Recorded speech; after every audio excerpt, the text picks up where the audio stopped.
Hello friends, Radhe Radhe. कैसे हो आप सब? अब आशा करते हैं आप सब अच्छे ही होंगे और मैं भी आप सभी की दुआओं से बहुत अच्छी हूँ।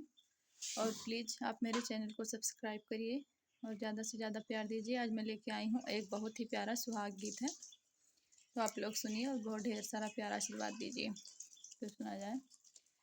अरे हाथवा में लोटा डोरी, लोटवा में पानी जी, चली है सुहाग सिंचई बाबा के दुलारी जी। अरे चली है सुहाग सिंचई बाबा के दुलारी जी।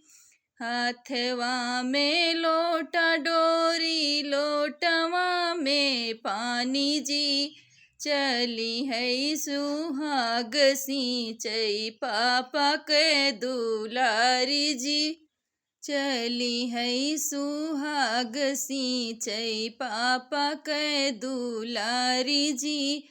हाथवा में लोटा डोरी, लोटवा में पानी जी, चली है सुहाग सिंचई चाचा के दुलारी जी। चली है सुहाग सिंचई चाचा के दुलारी जी।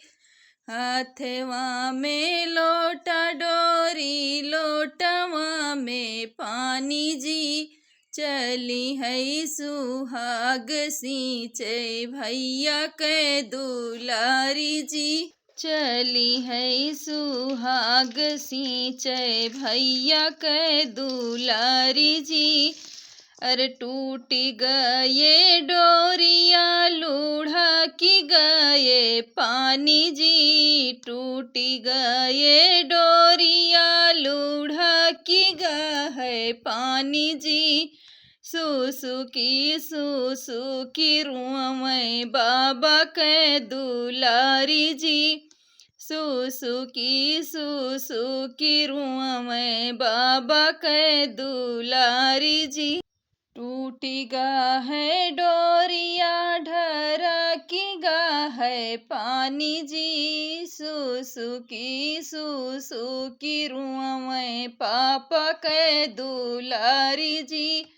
सुसुकी रुआं पापा के दुलारी जी। टूटी गा है डोरिया, ढरकी गा है पानी जी।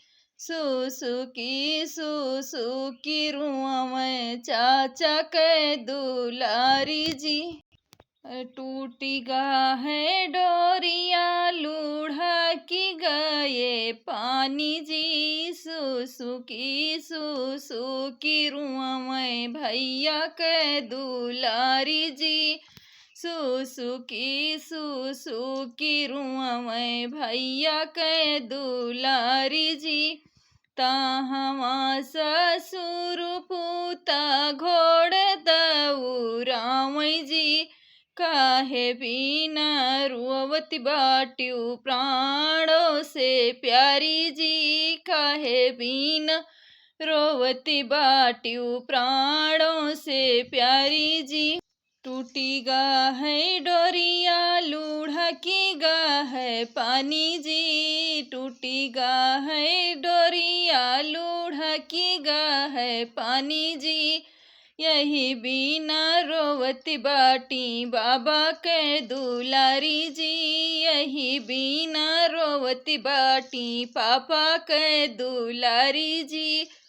अरे नाधी दिया बई चरखी, भरी जई है पानी जी। काहे बिना रोवती बाट्यू हमरो दुलारी जी। काहे बिना रोवती बाट्यू हमरो दुलारी जी। अरे नाधी दियई चरखा, भरी है पानी जी। लहर लहर लहरे बाबा फूलवारी जी। लहर लहर लहरे बाबा फूलवारी जी। नाधी दीही चरखा तो भरी है पानी जी। महर महर महके बाबा फूलवारी जी। महर महर महके बाबा फूलवारी जी। राधे राधे दोस्तों।